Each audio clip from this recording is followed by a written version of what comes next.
¿Cómo están ustedes en este día? ¿Aló? ¿Están acá? ¿Cómo están? ¿Están bien? ¿Sí? ¿Saludaron a las personas como les indicaron? ¿Sí? ¿Hicieron ruido cuando los saludaron? ¿Sí? Vamos a ver si es verdad. Levántese y salude a varias personas y haga ruido.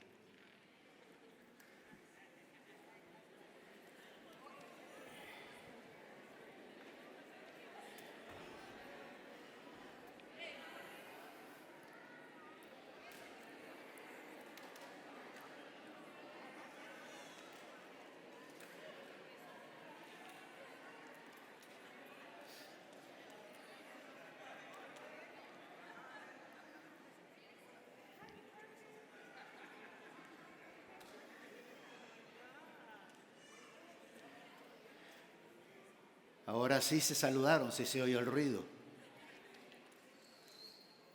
Algunos saludan silenciosamente.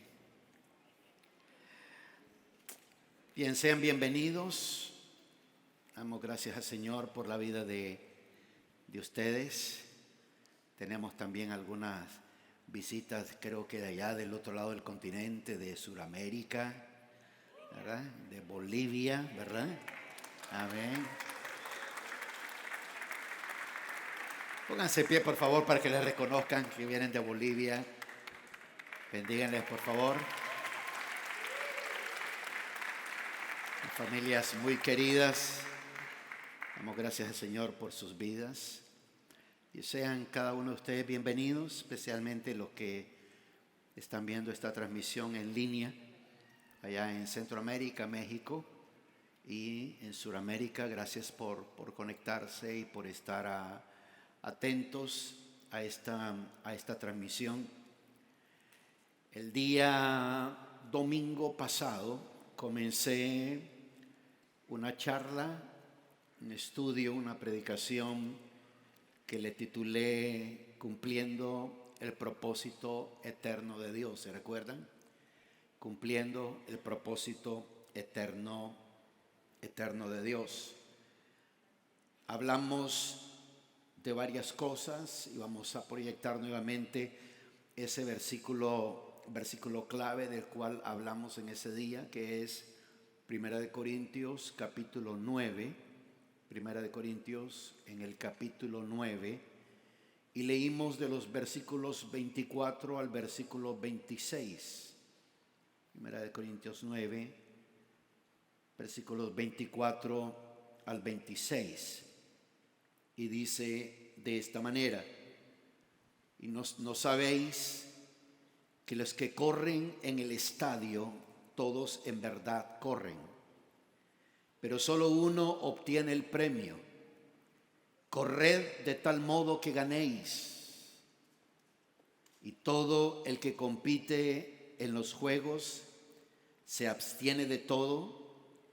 Ellos lo hacen para recibir una corona corruptible, pero nosotros una incorruptible.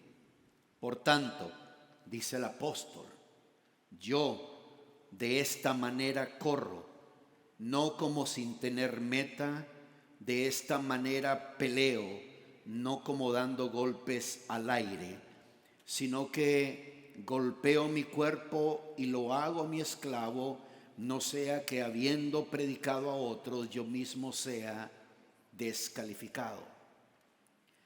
Por lo menos los primeros 4 versículos, versículos 24 al versículo 26, aparecen, como les dije la semana pasada, cinco palabras claves muy importantes, de las cuales prediqué únicamente el domingo pasado, y creo que solo prediqué sobre las primeras 2 palabras.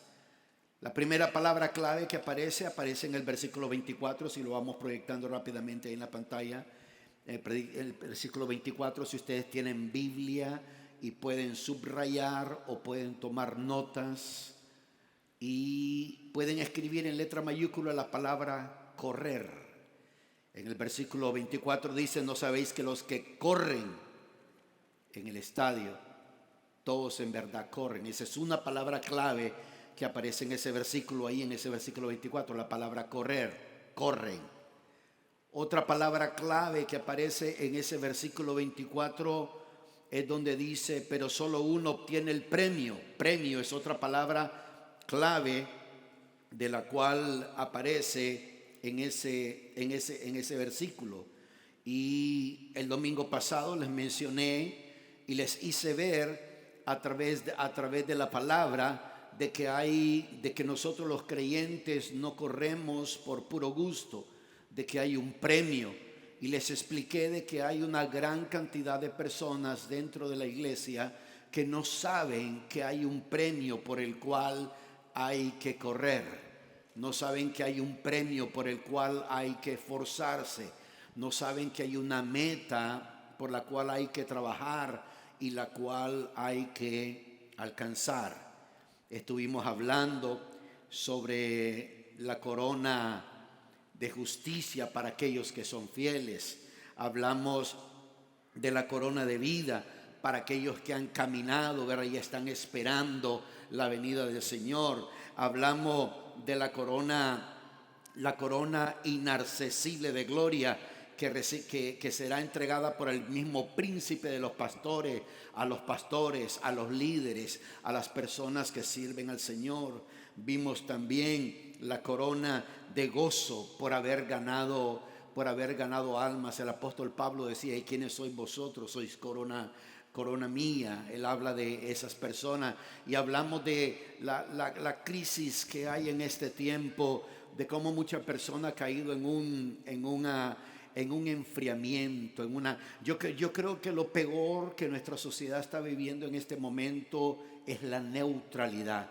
La neutralidad es lo más horrible, lo más terrible que puede haber. Recuerdo en una ocasión, tuve la oportunidad, andaba en una conferencia de pastores en Washington, D.C.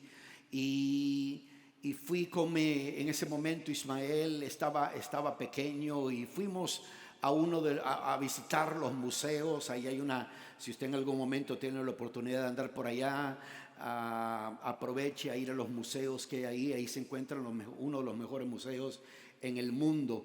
Y fuimos aquí al Museo de Tolerancia, aquí en California, en West Los Ángeles, hay un museo de tolerancia que habla del holocausto judío, pero es muy pequeño. Este Museo de Tolerancia en Washington, D.C. es un edificio grande de 7 pisos. Y el tour comienza desde arriba y tú vas recorriendo, viendo las atrocidades, parte de la historia. Te das cuenta de que para la Segunda Guerra Mundial los Estados Unidos tenía toda la información de lo que estaba sucediendo, todo lo que estaba pasando, el exterminio que se estaba dando a cabo, el genocidio que se estaba llegando a cabo. Pero en ese momento los Estados Unidos optó por ser neutrales. Ellos intervinieron hasta que los japoneses bombardearon Pearl Harbor. Y ahí cambió todo. Claro, mientras se le esté quemando el patio al vecino, ¿qué me importa a mí? Una vez que se me queme el mío, entonces ahí sí comienzo a pegar gritos al cielo. Y recuerdo muy bien que cuando uno sale de ese museo de tolerancia, hay un mausoleo y hay muchas letras. Todo mundo que termine ese tour y llegas al primer piso, hay un silencio increíble.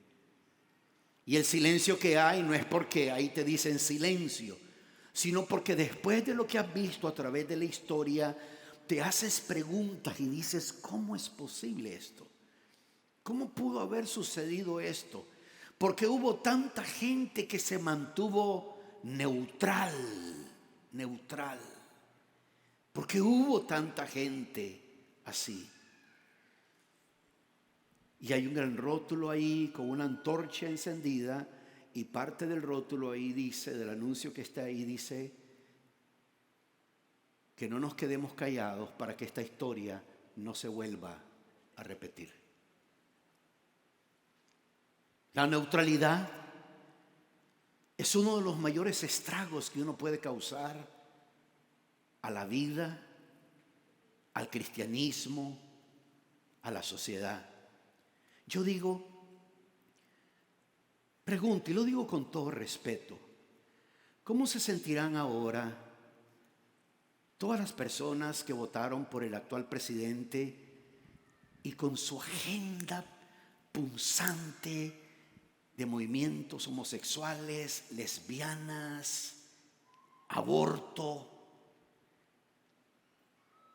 y un montón de cosas que mejor no hablo porque voy a terminar enojado? Yo digo, ¿cómo se sentirán ahora? ¿Cómo se sentirán? ¿Estarán brincando esperando que venga otra campaña para volver a votar por él? ¿O estarán pensando? La neutralidad causa muchos estragos. Y hay mucho cristiano que ha dejado de correr de manera que pueden ganar. Ya no están corriendo, están caminando. Algunos ya no están ni caminando, están sentados. Y no me estoy refiriendo a ustedes que están sentados, sino que me refiero en su caminata espiritual. El apóstol dice que hay un premio, y yo hablé acerca de ese premio, y él dice: corred de tal manera que ganéis. Esta es otra palabra clave, la palabra ganar. El apóstol dice: corran, pero corran de tal manera que ganen. Uno puede prepararse para correr para el maratón de Los Ángeles, y hay 3 categorías de los que corren en el maratón de Los Ángeles: los que quieren ir a correr y irse ahí en el montón de gente en las primeras millas y luego parar. Hay otros que tienen como meta: no importa, aunque sea el 238, pero que termine, que es un buen logro. Amén. Pero hay otros que corren, entrenan, se capacitan porque quieren ganar. No quieren el segundo lugar, no quieren el tercer lugar, no quieren el cuarto lugar, no quieren encontrarse en los primeros 10 que cruzan la meta. Quieren ser los primeros, quieren ganar. La pregunta es: ¿cuántos creyentes tienen ese deseo en su corazón de ganar? Ganar. El apóstol dice: corran de tal manera que ganen. Y hay otra palabra muy importante en el versículo 25. Proyecta por favor el versículo 25. El versículo 25 dice: y todo el que compite. Está la palabra competencia. Competencia. Todo el que compite. Es una competencia. Por eso que se recuerdan el versículo donde el apóstol Pablo le dice a los Gálatas: ¿quién evitó que ustedes corrieran? ¿Quién y qué fue lo que causó que ustedes se desviaran? El apóstol le dice a los Gálatas: si ustedes estaban corriendo bien, ¿qué evitó que corrieran bien? ¿Qué fue lo que pasó? ¿Qué fue lo que sucedió? Vimos también que el apóstol Pablo, cuando está escribiendo a los hebreos, dice que hay una gran nube de testigos viéndonos a nosotros los creyentes. Nos están viendo cómo corremos. Y el apóstol dice que corramos, dice, por lo tanto, teniendo alrededor nuestro tan grande nube de testigos, corramos con paciencia la carrera que tenemos por delante. No dice camina con paciencia, corramos con paciencia. Y paciencia ahí no está en calma, espera. La palabra ahí, corramos con paciencia, es corramos con perseverancia. Sientes que te vas a detener, pero la perseverancia te hace avanzar, avanzar, avanzar, avanzar, avanzar, continuar. Yo creo que este pasaje, cuando el apóstol Pablo está escribiendo a los Corintios, es uno de los versículos que de una manera muy especial proyecta y da una idea de cómo debe de ser la caminata del creyente, de cómo debe de ser la vida del creyente. Habla de competir. Y sigue leyendo en ese versículo 25: y todo el que compite en los juegos se abstiene de todo. Ellos lo hacen para recibir una corona. Miren esto, ellos lo hacen para recibir una corona corruptible. El apóstol dice: nosotros una incorruptible. El apóstol dice: nosotros estamos corriendo por una corona, por un premio que es incorruptible. Y luego dice el versículo 26: por tanto, yo de esta manera corro. Aquí el apóstol Pablo nos comienza a decir cómo corre él en cuanto a propósito, razón y objetivo, no el estilo que tiene para correr. ¿Cuántos de ustedes han ido a correr a algún lugar y ven los diferentes estilos que hay de correr? Hay desde el estilo atlético hasta el estilo más cómico. Ahí cuando yo voy a veces andar en bicicleta, voy viendo a un señor que va corriendo, él va corriendo así. Pero no para. Y ahí lo ves. Pero el apóstol aquí nos está diciendo algo diferente. Él está diciendo, dice con esta, lo leo nuevamente, dice: por tanto, yo de esta manera corro. ¿Cómo corre el apóstol? ¿Cómo dice el apóstol que él corre? No como sin tener meta. Tengo una meta, dice el apóstol. Tengo un propósito. Tengo una razón. Tengo un objetivo por el cual debo de correr, por el cual lo estoy haciendo. Y ahora yo leo esto a propósito porque yo creo que tal vez la mayoría de los que estamos aquí tal vez no tenemos idea del contexto de los versículos que acabo de leer. Tal vez algunos lo saben, tal vez otros lo saben, pero se les ha olvidado. Usted sabe, pasa el tiempo y a uno se le olvida a veces lo que está en el contexto. Así que para refrescarle la memoria, les voy a leer el contexto de lo que el apóstol Pablo está hablando.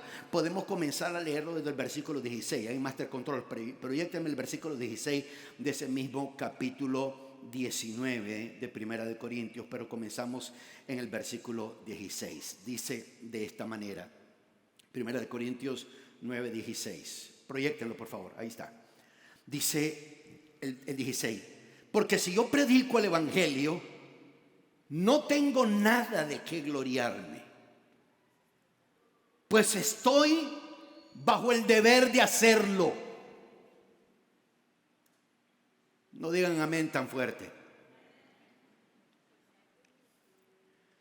Dice el apóstol claramente: porque si yo predico el evangelio, no tengo nada de qué gloriarme. Es decir, si yo predico el evangelio, oh, qué tremendo, predico el evangelio, qué tremendo, hablo del evangelio, qué tremendo, comparto el evangelio, qué tremendo. No, dice el apóstol: no tengo nada de qué gloriarme. Y nos dice la razón: pues estoy bajo el deber de hacerlo. Es mi deber, es tu deber predicar el evangelio.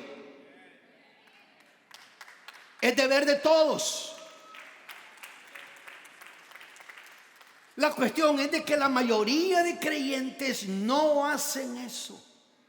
Él dice: pues estoy bajo el deber de hacerlo, pues ay de mí si no predico el evangelio. Porque si hago esto voluntariamente, esto es para los que les gusta hacerlo voluntariamente, porque si hago esto voluntariamente, ¿qué dice? ¿Qué pasa si uno lo hace voluntariamente? Tengo recompensa. Pero si lo hago en contra de mi voluntad, un encargo se me ha confiado. Para aquellos creyentes que dicen, no, a mí no me gusta que me obliguen a ir a predicar, no me gusta que me obliguen a salir a evangelizar. Le debe, ahí le va una clásica, le debe a uno de nacer. La cuestión es que hay mucha gente que nunca le nace, ni le nacerá. Ese tipo de personas tienen que entender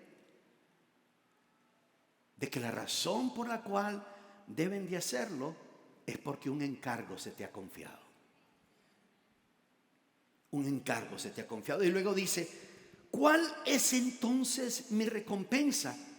Que al predicar el evangelio pueda ofrecerlo gratuitamente sin hacer pleno uso de mi derecho en el evangelio. Versículo 19, porque aunque soy libre de todos me he hecho esclavo para ganar al mayor número posible. A los judíos me hice como judío para ganar a los judíos, a los que están bajo la ley como bajo la ley, aunque yo no estoy bajo la ley, para ganar a los que están bajo la ley, a los que están sin ley como sin ley, aunque no estoy sin la ley de Dios, sino bajo la ley de Cristo, para ganar a los que están sin ley. A los débiles me hice débil para ganar a los débiles. A todos me he hecho todo para que por todos los medios salve a algunos. Y todo, diga conmigo, todo. Una vez más, todo. Una vez más, todo. El apóstol dice, y todo lo hago por amor del evangelio, para ser partícipe de él. Para ser partícipe del evangelio. En el evangelio se participa. Se participa en el evangelio. Y se hace por amor. Y es después de esos versículos que le acabo de leer, es donde él dice, ¿no sabéis que los que corren en el estadio, todos en verdad corren? Pero solo uno obtiene el premio. Corred de tal modo que ganéis. Corred de tal modo que ganéis. Una de las cosas que el Evangelio de Mateo redacta entre algunas de las señales o los vislumbres de los tiempos del fin, está en el capítulo 24 de Mateo, donde hay una frase bien interesante donde dice, y debido a la maldad, el amor de muchos se enfriará. Y dice que en aquel tiempo Dios va a cortar los días por razón de los escogidos. El amor de muchos se enfriará. Dice que el amor de muchos se va a enfriar debido a la maldad. Debido a la maldad. Todo lo que vemos en este tiempo, y disculpen que les hable y les diga de estas cosas, pero está comprobado históricamente, sociológicamente y políticamente que todo disparate que se aprueba en los Estados Unidos comienza a darse por todo el mundo. Es aquí en Estados Unidos donde se encuentra la clínica, la organización que patrocina la mayor cantidad posible de abortos en el mundo que se puede imaginar.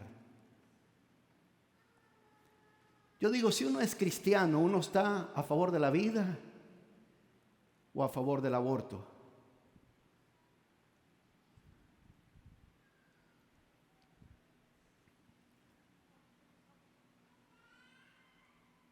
¿Han visto las protestas de mujeres con pintura roja entre sus piernas y pañuelos verdes dentro de las iglesias protestando? ¿Han visto este tipo de maldad? ¿Han visto cómo el amor de muchos cristianos que antes ministraban en plataformas como estas y ahora son parte de esos movimientos? Eso es maldad también. y la maldad enfría el amor de muchos. Padres de familia donde escuchan a sus hijos y sus hijos les dicen eso que dice el pastor está equivocado, está mal, está loco, está errado. Mira la iglesia tal, mira la iglesia esta, son iglesias grandes, son mega iglesias, no mencionan nada, sí, no mencionan nada porque no quieren perder su membresía, no quieren perder su dinero, no quieren perder sus recursos, no quieren perder las entradas que tienen y por eso se mantienen neutrales. El evangelio nunca fue neutral, nunca, nunca, nunca. Jesucristo mismo dijo: el que conmigo es el que no está conmigo, contra mí es. Estas palabras que dijo el apóstol Pablo cuando escribió a los Corintios, les abrió sobre esa palabra, la palabra premio. Pero hay otra palabra que quiero en este momento que miremos en el tiempo que me resta. Y es la palabra donde dice, proyectemos por favor el versículo 24, a final del versículo 24, y es la palabra donde dice: corred de tal modo que ganéis. Ganar, obtener. Algunos de ustedes saben cuál es la palabra griega, la palabra original de ese versículo. Tal vez se les ha olvidado. Es una palabra derivada de una expresión que usamos de fe para recibir algo.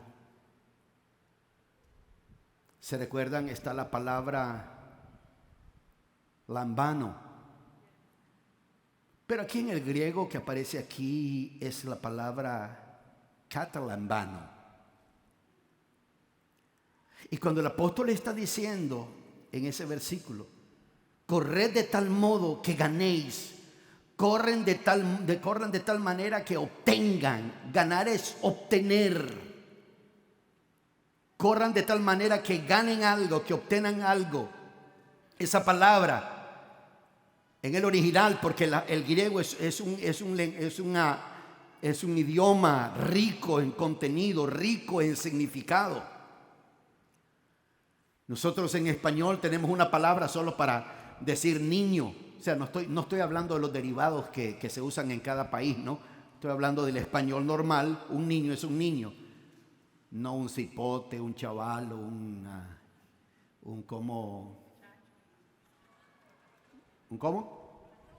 patojo. Sea en Guatemala, ¿verdad? El patojo, chavalo, cipote. O sea, cada país tiene su manera de llamar a los niños. Pero en el lenguaje español hay una sola palabra para niño. En en el griego hay aproximadamente 4 diferentes palabras y el significado es completamente diferente porque tiene que ver con sus grados de madurez y de responsabilidad. Aquí, esta palabra, ganar, esta palabra, obtener, significa tomar el control. El apóstol está diciendo: corran de tal manera que tomen el control. Esa palabra también significa obtener o apoderarse. Corran de tal manera que van a obtener algo, van a apoderarse de eso. Esa palabra también significa agarrar algo firmemente. Los que trabajan en mecánica o los que trabajan en construcción, hay un tipo de guantes, o en cuestiones mecánicas hay un tipo de guantes que tienen un grip bien fuerte, que cuando tú agarras algo y algo se te quiere soltar de eso, es bien complicado. Es la idea aquí: agarra algo firmemente, agárralo firmemente. También esa palabra significa comprender, entender, percibir, tomar. Así que cuando el apóstol está hablando de correr de tal manera que ganemos, de tal manera que obtengamos algo. No se está refiriendo simple y sencillamente a una persona que pasa por la meta y ganó. Se está refiriendo de alguien que tiene una mentalidad donde toma el control, donde obtiene o se apodera de algo, donde agarra algo firmemente. Esa persona comprende, esa persona entiende, esa persona percibe, esa persona toma. Estamos supuestos los creyentes que debemos de correr de esa manera. Pero muchas veces vamos a la iglesia hoy domingo. Ay, sí. Voy a descansar, es que estoy adolorido del gimnasio que hice ayer. Y si no, no voy a poder trabajar el lunes.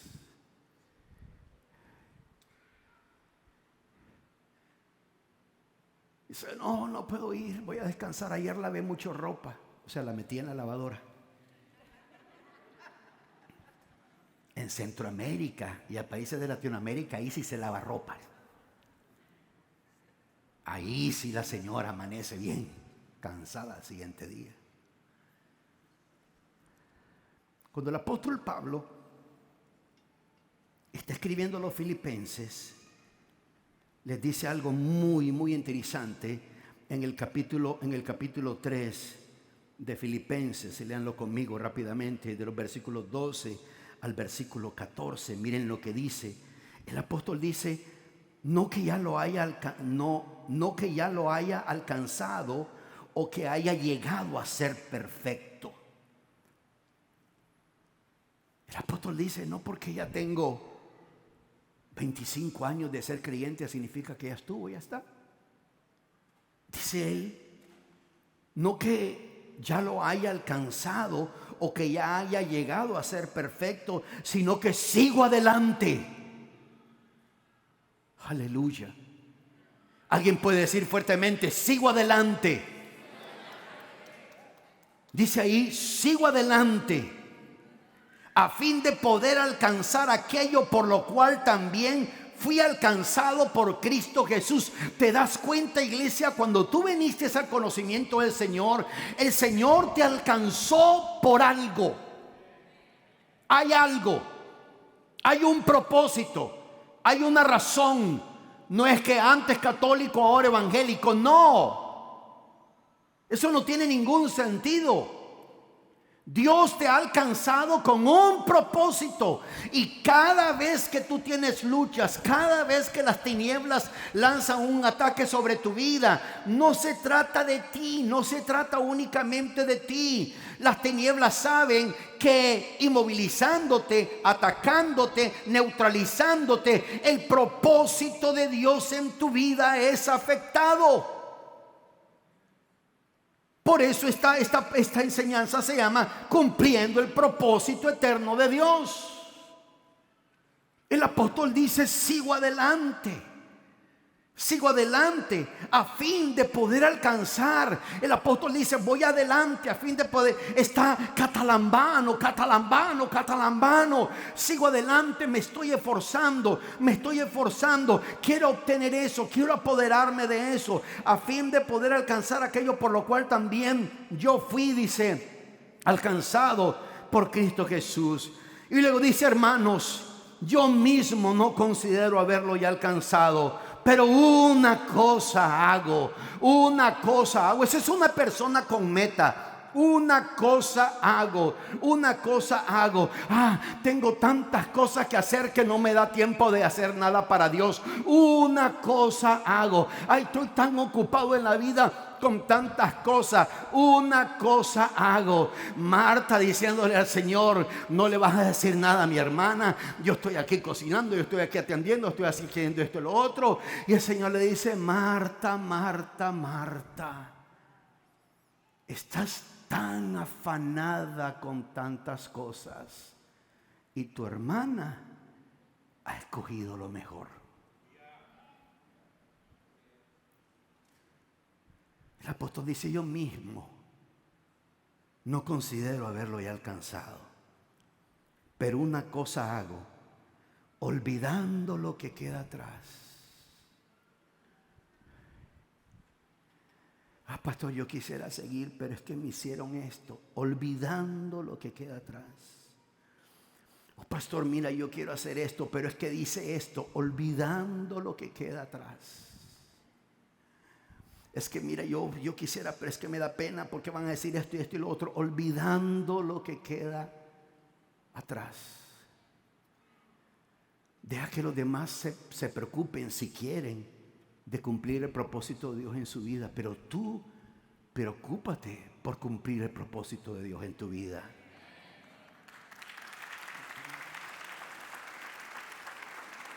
Dice, olvidando lo que queda atrás y extendiéndome a lo que está adelante, extendiéndome a lo que está adelante.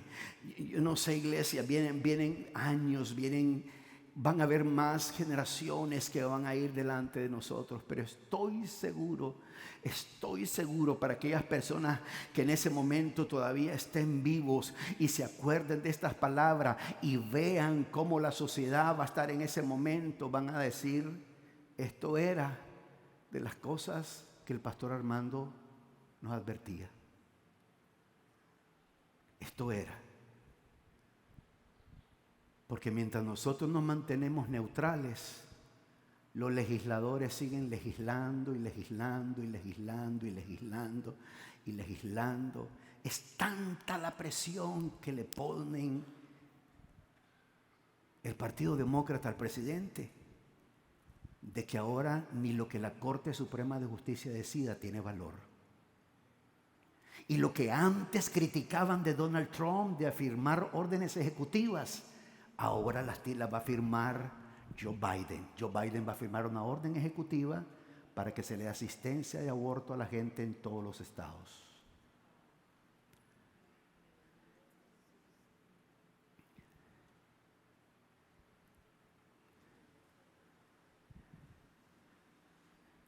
Mi abuela tenía mucha razón. Cada quien baila al son de la música que le pongan.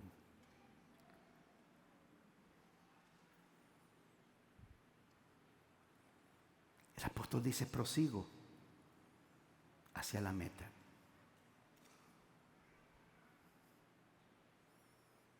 Soy una persona adulta, soy una persona mayor, a mí nadie me va a engañar con esas cosas, pero los niños,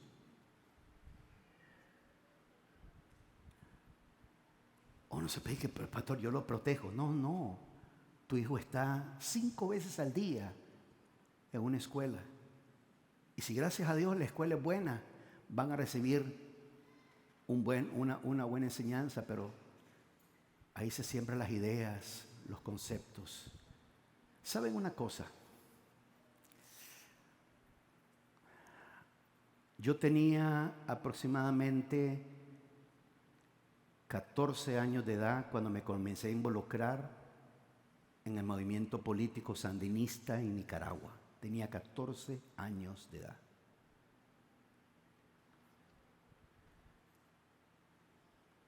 A los 16 años de edad yo ya había leído de Lenin, de Carlos Marx,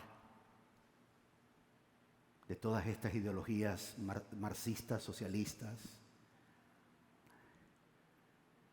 Y habían 3 lugares favoritos para reclutar gente y sembrar ideas: escuelas secundarias, universidades técnicas y universidades en general.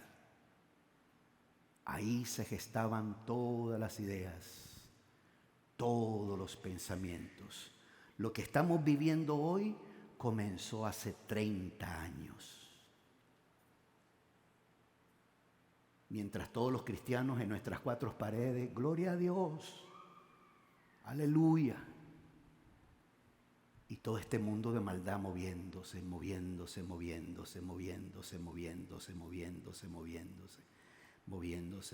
Aquí en California, tu hija puede quedar embarazada. No te lo tiene que decir.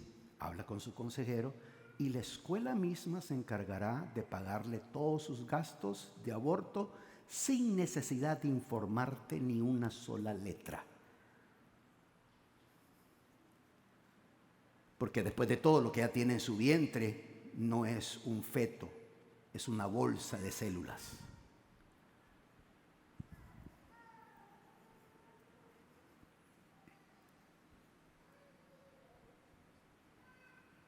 Hay que tener sabiduría. Y disculpen que no predico como Joel Austin y les doy positivismo y que todos salgan de aquí.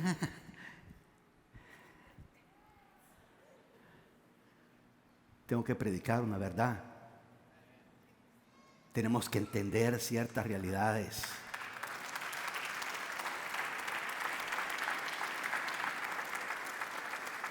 El apóstol dice: y olvidando lo que queda atrás y extendiéndome a lo que está delante, prosigo hacia la meta. ¿Se da cuenta que hay una meta? Hay una meta.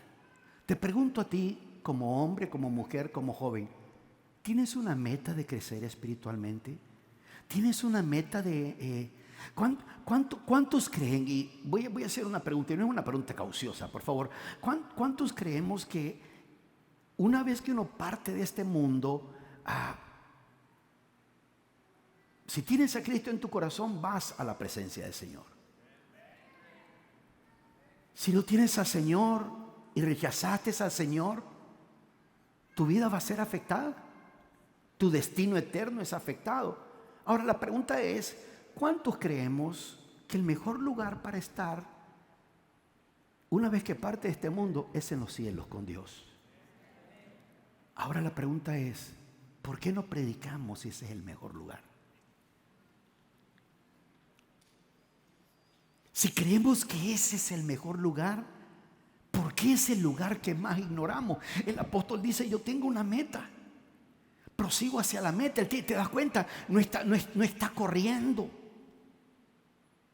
No es como aquel que ve que el bus arrancó y sale corriendo para subirse al bus, no revisó ni qué ruta es ni para dónde va, y después se da cuenta que se subió al bus equivocado.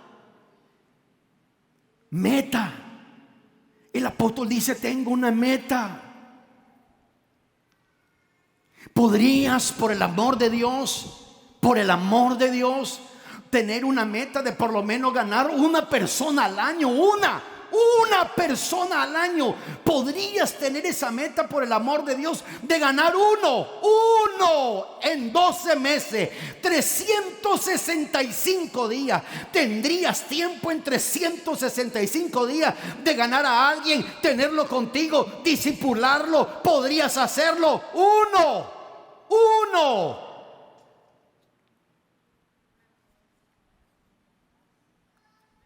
Pero no. La mayor cantidad de gente pueden pasar 1 año, 2 años, 3 años, 4 años, 5 años, 6 años. Por eso fue que el tiempo de pandemia simple y sencillamente reveló lo que había en el corazón de la gente.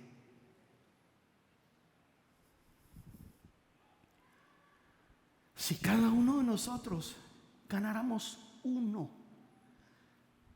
Dios mío, uno. ¿Sabe que esa es la meta mínima para compartir el evangelio? ¿Saben que menos de eso no hay? ¿Sabes que nadie puede decir mi meta es 0? ¿Sabes que no puedes decir eso? Es lo mínimo. Uno.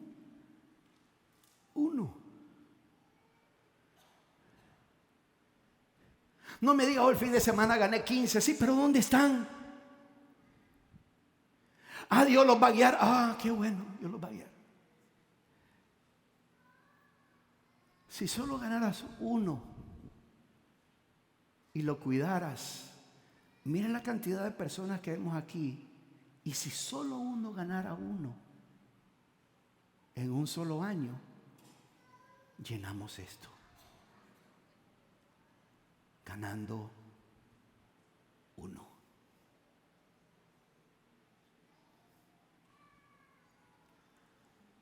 Por eso es que el apóstol, él tenía una meta. Yo creo que ya debemos de pasar de ese nivel de: sí, la predicación lo tiene que hacer sentir bien a uno. Sí, la predicación lo debe de a uno de edificar. Claro que la predicación lo tiene que a uno de edificar, pero la predicación también lo debe a uno de confrontar.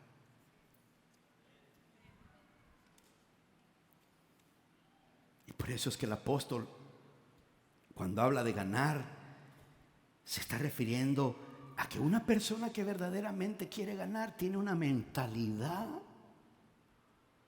de que hay una batalla espiritual.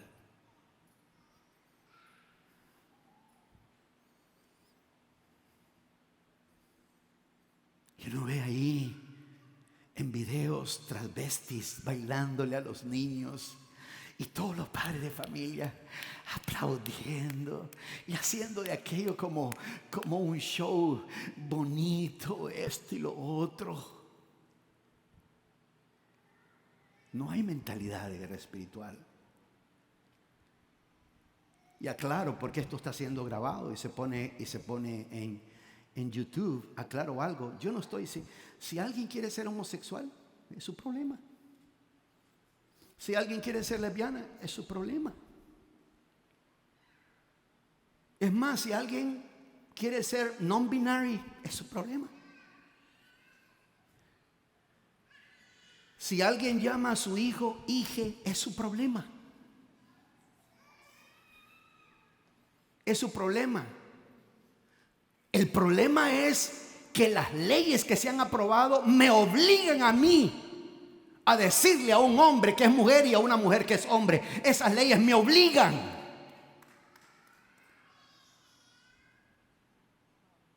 Y vemos los grandes artistas, porque mucha gente no se dejan guiar por el Espíritu de Dios, sino que por los influencers, las grandes celebridades. Así vamos a mi hija le vamos a poner este nombre. Se va a llamar Índigo.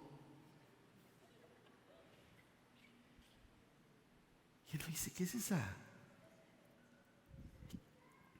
A mí tiene la libertad de hacerlo. Pero cuando este tipo de figuras populares hacen este tipo de comentarios, sus seguidores lo toman como una gran verdad, sin investigar.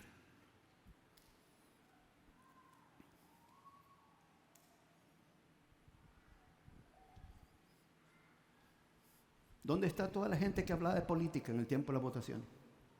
¿No están? Todo era el resultado de una influencia de propaganda y de todo eso. Nosotros debemos de correr de tal manera que tenemos un premio, prosigo hacia la meta para obtener el premio del supremo llamamiento de Dios en Cristo Jesús. Eso es lo que debemos de hacer. Eso es lo que nosotros debemos de llevar a cabo. Eso es lo que nosotros debemos de tener. Y termino con esta palabra que está en el versículo 25. Proyectemos por favor en el versículo 25 de 1 Corintios 9.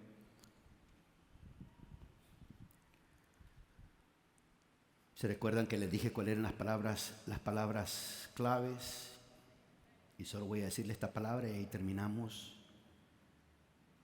A ver si van tomando nota cuál fue la otra palabra que marcaron en el versículo 25. Solo hay una en el versículo 25. Gracias. ¿Quién más tiene opinión? ¿Alguien más? Es la palabra compite. La palabra competir. Dice ahí, y todo el que compite en los juegos se abstiene de todo. Ellos lo hacen para recibir una corona corruptible, pero nosotros una incorruptible. Hay algo bien interesante ahí en esa palabra. La palabra ahí competir o compite en realidad es un término de guerra, es un término de lucha. En el circo romano, en el tiempo en que los judíos vivían bajo la influencia del Imperio Romano y eran perseguidos, en el circo romano los cristianos competían contra fieras, contra leones, contra leopardos. Y a los cristianos se les decía, ok, vas a competir, si le ganas al leopardo, estás libre. Y todo mundo miraba esa competencia en el circo romano. Esta palabra significa rendir completamente tu vida por razón de un premio.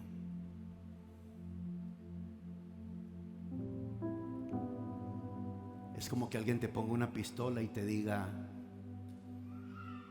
te perdono la vida si en este momento me dices que no crees en Dios. Pero si no me dices que crees en Dios, te meto un tiro. ¿Qué diríamos? ¿Cuáles serían nuestras palabras?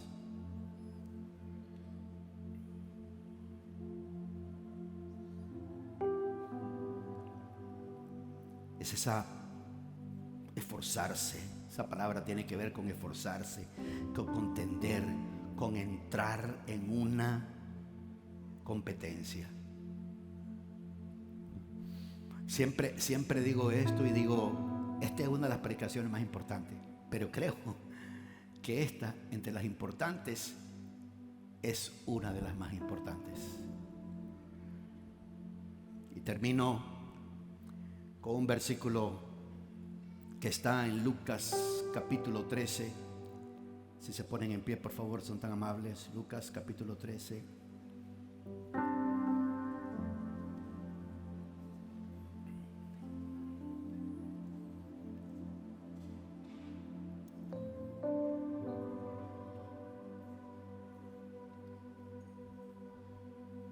Versículo 22.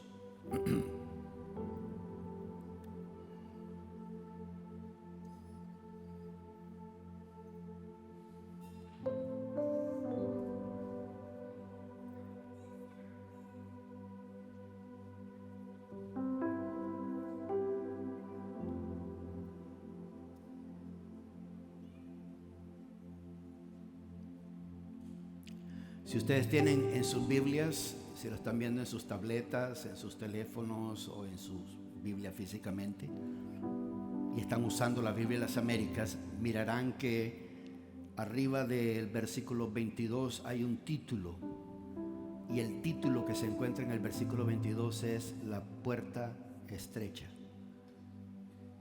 La puerta estrecha. Y dice el versículo 22, pasaba Jesús por ciudades y aldeas enseñando, mientras proseguía camino a Jerusalén, y alguien le dijo, Señor, ¿son pocos los que se salvan? Esa fue la pregunta.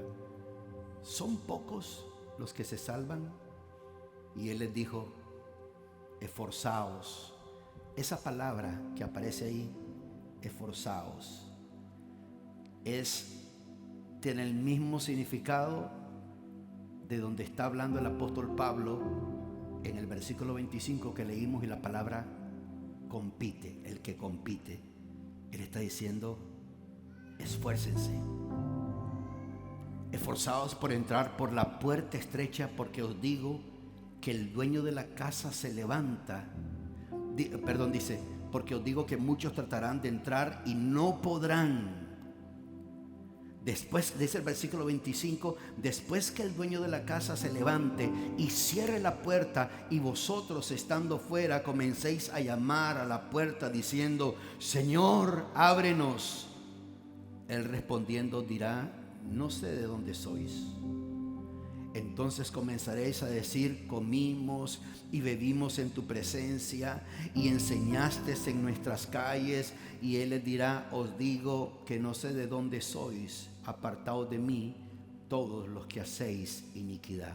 En otras palabras, amadores de la maldad. Así será el llanto y el crujir de dientes cuando veáis a Abraham, a Isaac y a Jacob y a todos los profetas en el reino de Dios, pero vosotros echados fuera.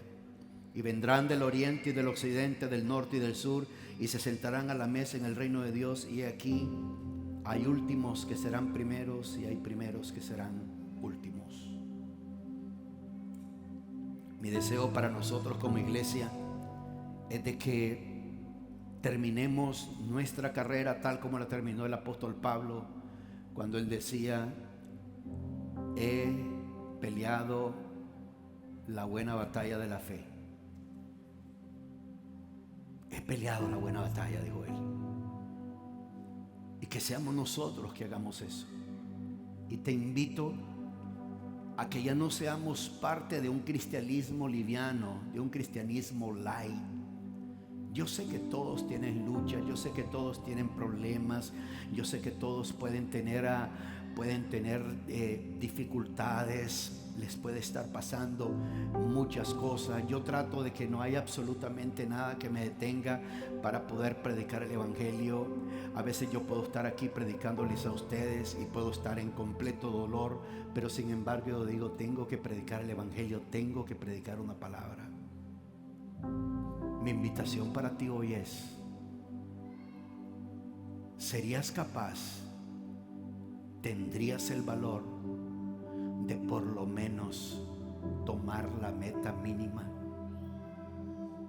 La meta mínima de decir: en el tiempo que queda de este año voy a ganar una persona, y no solamente la voy a ganar, la voy a discipular, le voy a ayudar a que crezca en el Señor, que se afirme, que permanezca en la iglesia, y después le vas a enseñar a esa persona que haga lo mismo. Pero todo se requiere, como decía el apóstol Pablo, pero todo lo hago por amor al evangelio.